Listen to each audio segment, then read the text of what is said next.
नमस्कार दोस्तों, DC mobile solution में आपका बहुत बहुत स्वागत है। ये है ईएमएमसी का चैप्टर नंबर 3, लेसन नंबर 3। अगर आपने वो दोनों लेसन नहीं देखे हैं 1 और 2, जिसमें मैंने आपको बहुत सारी चीज़ें समझाई हैं, तो डिस्क्रिप्शन में लिंक आपको दे दूंगा, ऊपर आई बटन में भी लिंक मिल जाएगा, जाके आप ईजिली उन जो है दोनों लेसन्स को देख सकते हैं। ठीक है, तो ताकि चीज़ें आपको जो है और आसानी से समझ में आए और आप स्टेप बाय स्टेप देखेंगे, तो क्योंकि आगे आने वाले समय में हमारे पास ईजी जेटेक का भी यहाँ पे लेसन चलेंगे, उसके बाद मेडुसा प्रो के भी चलेंगे था, तो आप जो है आसानी से समझ में आपके आ पाएगा, क्योंकि मैं ये छोटी छोटी चीज़ें आपको ईज जेटेक में या मेडुसा प्रो में नहीं समझाऊंगा। आपको ये जो बेसिक है वो यहाँ पे ही सीखना है, क्योंकि ये यूएफआई की क्लासेस चल रही हैं। उसके बाद ईज जेटेक के बारे में मैं आपको जो है मेन चीज़ें समझाने की कोशिश करूँगा। तो आज हम समझेंगे कि डंप क्या होती है, क्योंकि डंप एक बहुत ही ज़रूरी टॉपिक है दोस्तों। अगर यूएफआई ईज जेटेक के बारे में बात करूं मैं, तो क्योंकि अगर आपके पास डंप के बारे में नॉलेज नहीं है, तो आप किसी भी फ़ोन को जो है ऑन नहीं कर पाएंगे, किसी भी फ़ोन को जो है बूट नहीं कर पाएंगे। तो आज हम बात करेंगे डंप के बारे में, डंप को किस तरीके से लिया जाता है, डंप का सही साइज़ क्या होता है, डंप ऐसा कैसे डंप लें जो कि हमारा फ़ोन कम्प्लीटली ऑन हो जाए, और डेड बूट से बाहर निकालने के लिए कौन सा डंप सही रहेगा, डंप कब ख़राब होता है, और ये सारे जो सवाल हैं आज की जो वीडियो में ही हम कवर कर लेंगे। तो वीडियो को पूरा देखना, चैनल पे नए हो सब्सक्राइब कर लेना, दबा देना बेल आइकन को, ताकि अगली वीडियो की नोटिफिकेशन आपके पास सबसे पहले पहुंच सके। यूएफआई परचेज करना हो, स्टेंसिल परचेज करनी हो, जो भी आपको मोबाइल रिपेयरिंग रिलेटेड माइक्रोस्कोप वगैरह यूएफआई वगैरह जो भी परचेज करना हो, डिस्क्रिप्शन में मेरा व्हाट्सअप नंबर है, ईजिली जाके वहाँ पे जो है अपना ऑर्डर प्लेस कर सकते हैं। और ये जो मैं वीडियो बनाता हूँ, ये बनाता हूँ जो नए लोग हैं, जो यूएफआई परचेज़ करना चाहते हैं, ईज जेटेक परचेज़ करना चाहते हैं, या फिर ईएमएमसी का काम शुरू करना चाहते हैं या सीख रहे हैं, उनके लिए दोस्तों जो है ये वीडियो रहती हैं। और इस वीडियो से आप लोगों को आसानी रहेगी सीखने में, क्योंकि इसके जो क्लासेस रहती हैं वो 20,000, 10,000, 15,000, 8,000 जो है ऐसे लोग जो है पे करवाते हैं। तो आप उस चीज़ से जो है बच पाएंगे और आप इजीली जो है सीख पाएंगे। और बहुत ही सिंपल सी लैंग्वेज में मैं आपको समझाने की कोशिश करता हूँ, कोई भी ज़्यादा टिपिकल तरीके से नहीं समझाता हूँ, ताकि आपको समझ में ना आ पाए। ठीक है, और वीडियो को लाइक ज़रूर कर दिया करो। इतनी मेहनत से वीडियो बनाते दोस्तों, टाइम निकालना बहुत मुश्किल रहता है, फिर भी जो है टाइम निकाल के हम जो है आपके लिए वीडियो बनाते हैं। एडिटिंग में टाइम लगता है, बाकी और भी चीज़ें होती हैं, तो वीडियो को लाइक जरूर कर दिया करो। देखो भैया, जितने भी लोग देखो वीडियो को लाइक करो, अगर पसंद आती है तो ठीक है, पसंद आती है तो वीडियो देख रहे हो ना, कोई भी आपको डिस्टर्ब नहीं होता उसमें, आप वीडियो देख रहे हो लाइक पे बस मार दिया, बस इतना होता है। और लाइक कर दिया करो, लाइक करने से जो है थोड़ा मोटिवेशन मिलता है, नहीं यार वीडियो लोगों को पसंद आ रही है और आगे जो है वीडियो हमें बनानी चाहिए, बस इतना सा है। तो चलिए चलते हैं सीधा कंप्यूटर स्क्रीन पर और डंप के बारे में समझते हैं कि सही डंप किस तरीके से लिया जाता है, डंप का सही साइज क्या होता है, डेड बूट से बाहर निकालने के लिए क्या होता है, डंप को किस तरीके से रीड करते हैं। ठीक है, तो हाँ, तो दोस्तों यहाँ पे मैंने यूएफआई का मेन इंटरफेस आपके सामने आ चुका है। अब यहाँ पे मैं आइडेंटिफाई करता हूँ, और देखिए यहाँ पे मैंने आइडेंटिफाई किया, तो ये जो है ईएमएमसी निकली है, हाँ, लाइफ की फ़ोन की है 220B की। और यहाँ पे इसका ये पार्टीशन सारा जो है, यहाँ पे बूट 1 बूट 2 कितने कितने MB का है वो यहाँ पे शो कर गया है। मैं आपको अगली वीडियो में समझाऊंगा कि इस मेन फ्रंट पे जो ये लॉक्स आते हैं, इन लॉक्स को किस तरीके से रीड किया जा सकता है, और आपको फिर पता लगेगा कि इस फ़ोन में जो है क्या प्रॉब्लम है। ये अगली वीडियो में आपको समझाने की कोशिश करूँगा। लेकिन आज का जो वीडियो है वो डंप के ऊपर है, डंप का क्या है सीन, वो सारी चीज़ें हम इस वीडियो में समझेंगे। देखो, अगर कोई भी प्रॉब्लम आपको आती है ना, तो डिस्क्रिप्शन में मुझे डिस्क्रिप्शन कह रहा हूँ, कमेंट सेक्शन में पूछ सकते हो कि आपको मेरी जो चीज़ें मैं आपको समझाता हूँ आपको समझ में आती भी है नहीं है। ऐसा तो नहीं है मैं खाम खहीं मतलब बड़बड़ करता रहता हूँ और आपको चीज़ें समझ में ना आए तो फिर मेरी वीडियो बनाने का कोई मतलब है नहीं। तो अगर आपको वीडियो समझ में आती है या वीडियो अच्छी लगती है, या वीडियो के कोई भी रिगार्डिंग कोई भी प्रॉब्लम है, या आप चाहते हैं कि इसमें कुछ और सुधार होने की गुंजाइश है, तो आप जो है कमेंट सेक्शन में आँख बंद करके लिख दो। चलो आँख खोल के लिख देना, पर लिख देना, ठीक है, कमेंट में जो भी आपका प्रॉब्लम हो। अब यहाँ पे देखिए, डंप का जो सेक्शन होता है ये मेन इंटरफेस पे ही होता है। यहाँ पे आप देखेंगे तो ये EXD CSD user data boot 1 boot 2 और RPM भी, ये जो है होता है, ये डंप हमारा डंप एरिया होता है। यहीं से हमें फ़ोन को जो है पूरा प्रोग्राम करना होता है। देखिए, डंप से ही हमारे पूरे फ़ोन को हम ठीक तरीके से प्रोग्राम कर सकते हैं और उसको जो है बूट करवा सकते हैं। कई जो आजकल के फ़ोन्स आते हैं, हम केवल उसको फ्लैश फाइल से ऑन नहीं कर सकते, हमें डंप की ज़रूरत पड़ती है। लेकिन देखिए, फ्लैश फाइल हो ना हो, अगर डंप आपके पास कंप्लीट है तो हम फ़ोन को जो है बिल्कुल विदाउट फ्लैश फाइल के भी ऑन कर सकते हैं। वो अभी हम इस वीडियो में समझेंगे। ठीक है, तो यहाँ पे सबसे पहला जो पार्ट होता है वो होता है EXD CXD का, यूज़र डाटा का, उसके बाद बूट 1 बूट 2 RPM भी। ये जो है पार्टीशंस होते हैं। तो आरपीएम भी इतना मैटर नहीं करता है, ये जो है हमें 4 पार्टीशंस, क्योंकि मैंने आपको पिछले वीडियो में बताया है चीज़ें क्या होती हैं, वो आप देख लीजिएगा, डिस्क्रिप्शन में लिंक मिलेगा, दोनों दूसरे नंबर का जो लेसन है वो देख लेंगे तो आपको और भी आसानी से समझ में आएगा। लेकिन अभी इस वीडियो को देख लीजिए, बहुत सी चीज़ें मैं इस वीडियो में भी जो कवर कर दूंगा, ठीक है। तो यहाँ पे डंप लेने के लिए सबसे पहले देखिए, यहाँ पे यूज़र एरिया में आएंगे। मैं यूज़र एरिया और यूज़र डाटा के बारे में पहले आपको क्लियर कर दूँ। देखिए यूज़र एरिया जो होता है, यहाँ पे यूज़र एरिया पार्ट में आएंगे तो ये सारा जो है यूज़र एरिया होता है, जिसमें हमारी सिक्योरिटी फाइल्स होती हैं, इसमें हमारा पूरा सिस्टम होता है, वेंडर फाइल्स होती हैं, जो सारा जो हमारा सिस्टम होता है वो यूज़र एरिया पार्ट होता है पूरा का पूरा, ठीक है। और ये यूज़र डाटा एक इसके अंदर जो पार्टीशन होता है सेकेंडरी, क्योंकि ये प्राइमरी जो पार्टीशन होता है ये यूज़र एरिया होता है, सेकेंडरी जो इसके अंदर पार्टीशन होता है वो होता है एक पार्टीशन जिसका नाम होता है यूज़र डाटा। यूज़र डाटा में क्या होता है कि हमारा जो हमें जो है कस्टमर जो है यूज़ करता है फ़ोटो वोटो वीडियो वगैरह, जो भी उसको जो पूरा एरिया मिलता है 32 GB में, जो उसको 22 GB 23 GB मिलता है, वो जो है पूरा यूज़र डाटा होता है, ठीक है। बाकी के जो 8-10 GB में होता है वो उसका जो पूरा यूज़र एरिया भरा होता है वो सिस्टम फाइल्स वगैरह, वेंडर फाइल्स वगैरह या फिर हमारी सिक्योरिटी फाइल से भरा हुआ होता है, ठीक है। जो कस्टमर को यूज़ करने को मिलता है वो यूज़र डाटा होता है। अब अगर हम उस पर फाइल्स चढ़ा रहे हैं, अगर यूज़र डाटा पे अनटिक है तो भी कोई प्रॉब्लम नहीं है, हमारा फ़ोन बिल्कुल कम्प्लीटली ऑन हो जाएगा, ठीक है। तो यहाँ पे आएंगे हम, देखिए यहाँ पे हमें किसी और फाइल में साइज ना तो हमें ऑप्शन मिलता है ना तो हम ले सकते हैं, ठीक है। हमें केवल ऑप्शन मिलता है यूज़र एरिया में। यूज़र एरिया में ये सारे ऑप्शन आपको मिलते हैं, 256, 312, 512, 1 GB और ये तमाम आपको यहाँ पे कस्टम भी मिलता है, जिसमें आप कस्टम करके ले सकते हैं साइज। जो रिकमेंड होता है वो ये वाले मिलते हैं, ठीक है। तो 128 MB से नीचे तो कोई फ़ायदा है नहीं डंप का। 128 MB ये मतलब क्यों दे रखा है, मैं आपके दिमाग में सवाल आ रहा होगा कि ये क्यों दे रखा है 512, 1 GB 1 GB, ये मतलब क्या है चक्कर। तो यहाँ पे मैं आपको चीज़ें समझाऊँ। देखिए जो मैंने आपको बताया कि सिस्टम फाइल जो होती है, यहाँ पे देखिए सिस्टम फाइल कहाँ है इसकी, यूज़र डाटा,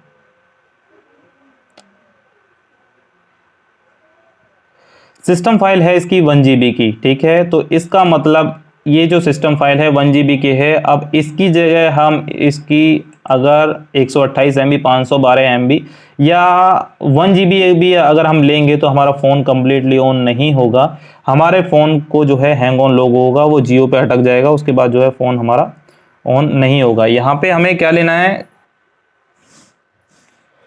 अब अगर हमें डेड बूट रिपेयर करना है अपने फ़ोन का तो यहाँ पे 256, 384 या 512 MB का हम अगर डंप लेते हैं तो हमारा फ़ोन जो है हैंग ऑन लोगो हो जाएगा, चाहे वो MI का हो, वीवो हो, लावा हो, कोई सा भी फ़ोन हो।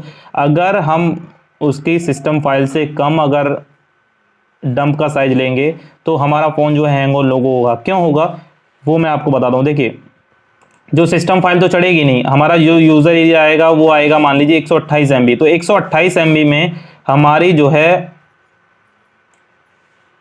128 MB में हमारा जो है बूट लोगो आ जाएगा, ठीक है। बूट इमेज फाइल तो आ जाएगी, क्योंकि बूट इमेज फाइल जो है बहुत KB की रहती हैं। 128 MB में बूट इमेज फाइल तो हमारी आ जाएगी। बूट इमेज फाइल आने के बाद हमारा फ़ोन जो है डेड बूट से बाहर आ जाएगा, हम इजीली जो है डाटा केबल से उसको फ्लैश मार सकते हैं।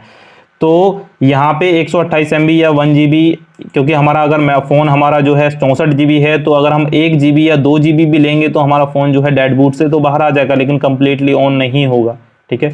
तो अब यहाँ कन्फ्यूज़ होने की ज़रूरत नहीं है। अगर आपका फ़ोन मान लीजिए अगर आप 256 या 512 MB किसी भी फ़ोन का डंप अगर रीड करके रख लेते हैं तो भी हमारा फ़ोन हैंग ऑन लोगो हो जाएगा। उसको जो है हम डाटा केबल से फ्लैश मार के कम्प्लीटली ऑन कर सकते हैं, लेकिन कंप्लीट ऑन इसमें नहीं होने वाला है आपका। अब क्या हम 16 GB लें, 32 GB, 64 GB, अब 128 GB अगर हम कोई फ़ोन आता है हमारे पास 128 GB अगर हमने फुल डंप ले लिया तो भैया पूरा दिन हो जाएगा 128 GB डंप रीड करते करते, लेकिन आपका फ़ोन मैं कह रहा हूँ 128 GB में पूरा दिन हो जाएगा। उसके बाद उसको फिर राइट करो तो यहाँ काम ख़त्म। तो मैंने आपको बताया कि यूज़र पार्ट में जो यूज़र डाटा है उसको चढ़ाने की हमें ज़रूरत नहीं पड़ती है। तो कम्प्लीटली जो हमारी सिस्टम फाइल्स है, सिस्टम फाइल हमारी आ जाए, वेंडर फाइल आ जाए, हमारा कम्प्लीटली फ़ोन ऑन हो जाएगा। तो इसके लिए हमें क्या करना होगा, देखिए यहाँ पे एक ऑप्शन है exclude user data, exclude user, ठीक है। अगर हम इसको अगर चुनेंगे तो हमारा ये UEFI खुद ब खुद ये तय कर लेगा कि इसके लिए कंप्लीट ऑन करने के लिए कौन सा डंप सही रहेगा, ठीक है।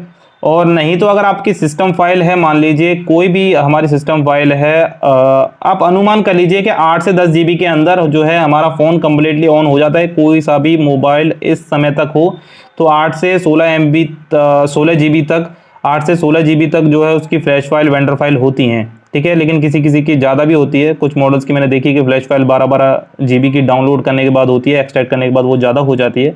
तो यहाँ पे लेकिन 8 GB से अगर आप 16 GB तक आप यहाँ पे सिलेक्ट कर ले, मान लीजिए मेरा जो मेमोरी कार्ड है उस eMMC कार्ड है जो है वो है 64 GB या 128 GB। तो यहाँ पे अगर मैं 16 GB का डंप ले लूँगा तो मेरा कंप्लीटली फ़ोन ऑन हो जाएगा और मुझे कोई भी फ्लैश फाइल चढ़ाने की उसमें ज़रूरत नहीं पड़ेगी। केवल डंप से मैं जो है उस फोन को ऑन कर दूंगा। बस मुझे क्या करना पड़ेगा कि यूज़र पार्ट में जाके सिक्योरिटी डाटा चढ़ाना पड़ेगा उसमें, ठीक है। कंप्लीटली फ़ोन मेरा जो है ऑन हो जाएगा अगर मेरे पास 64 GB या 128 GB का मेमोरी कार्ड eMMC है और उसमें जो है 16 GB का अगर मैं फ्लैश फाइल ले लूँगा तो मेरा फ़ोन जो है ऑन हो जाएगा। तो यहाँ पे अगर देखिए मैं अब पहले आपको 256 MB का डंप लेके दिखा देता हूँ, क्योंकि अगर आप ऑटो पे रखेंगे तो पूरा कंप्लीट आएगा। ये जितना आपका eMMC कार्ड होगा उतना कंप्लीट आएगा, ठीक है। ऑटो पे अनटिक करके ही हमें डंप को लेना होता है। अब यहाँ पे अगर आपने ISP लगा रखे हैं तो यहाँ ऑटो रहने दीजिए और यहाँ पे 24 मेगाहर्ट्ज कर लीजिए, ठीक है। अगर आपने eMMC लगा रखा है तो ऑटो रहने दीजिए, और अगर आपने ISP लगा रखा है तो 24 मेगाहर्ट्ज मैं रिकमेंड करूंगा। 24 मेगाहर्ट्ज कर सकते हैं आप, 48 भी कर सकते हैं, लेकिन 24 कर लीजिए, अच्छी स्पीड आपकी आ जाएगी। तो मैं इसको जो है डंप को लेता हूँ। 256 MB का मैंने यहाँ पे डंप रीड करने की कोशिश की है।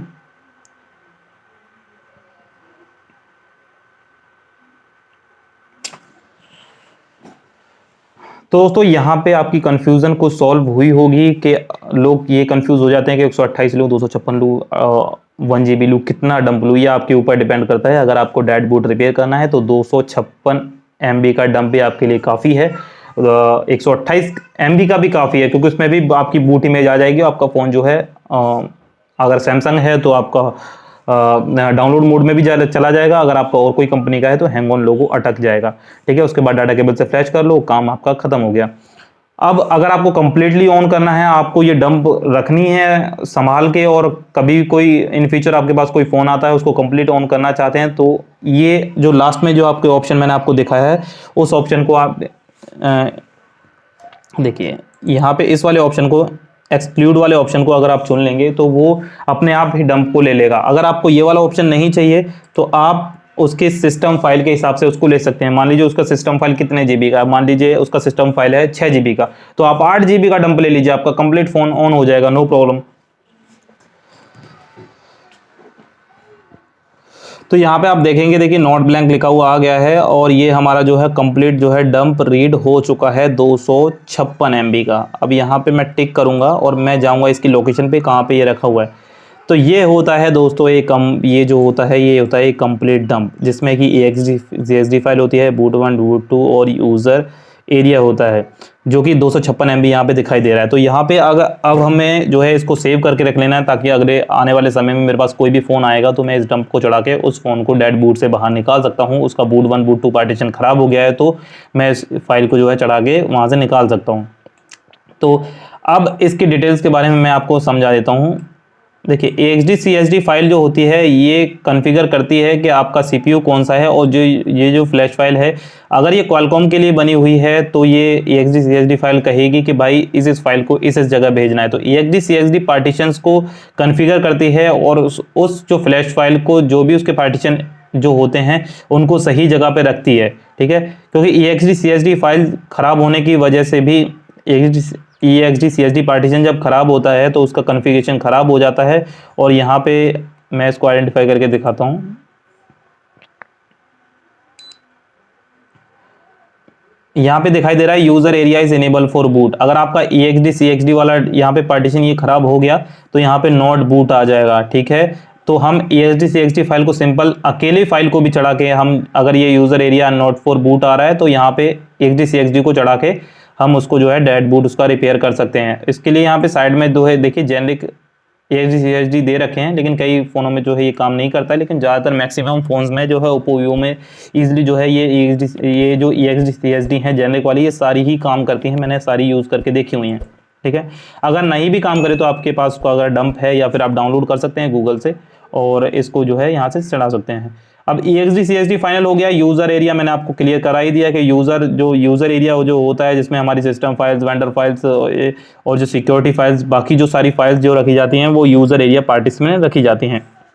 बूट वन पार्टीशन हमारे फ़ोन को जो है बूट करने के काम आता है, जो कि अगर मान लीजिए हमारा फ़ोन का अगर बूट टू पार्टीशन ख़राब है तो भी हमारा फ़ोन ऑन नहीं होगा, हम कितनी भी बार उसको जो है फ्लैश कर लें, ठीक है।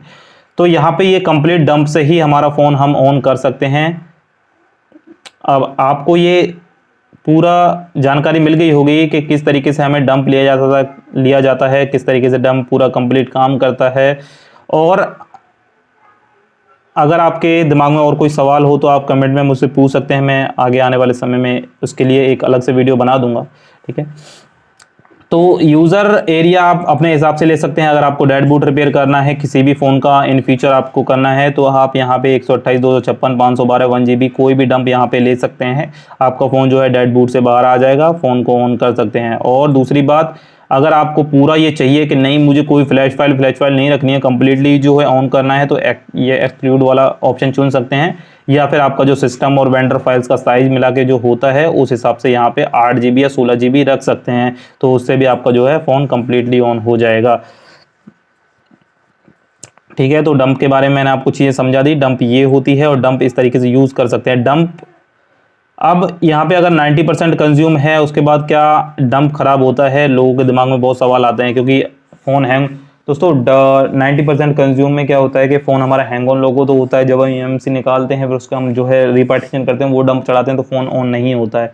इस केस में जो है दोस्तों आपकी वो डंप ख़राब हो सकती है, क्योंकि मैंने 50% देखा है कि 90% कंज्यूम वाले की डंप ख़राब होती है, हमें डंप नहीं लेनी पड़ती है, ठीक है। और अगर हमारा फ़ोन जो है कंप्लीटली डेड है तो उसका कोई भी डंप का मतलब नहीं है। डंप कभी भी उसका सेव करके मत रखना, क्योंकि उसका जो है डंप हमारी किसी भी काम का नहीं है। डेड फ़ोन का जिसका कि बूट वन पार्टीशन ख़राब हो चुका है, वो डंप हमारे किसी काम का नहीं है, उसमें हमें दूसरा डंप रखना पड़ेगा।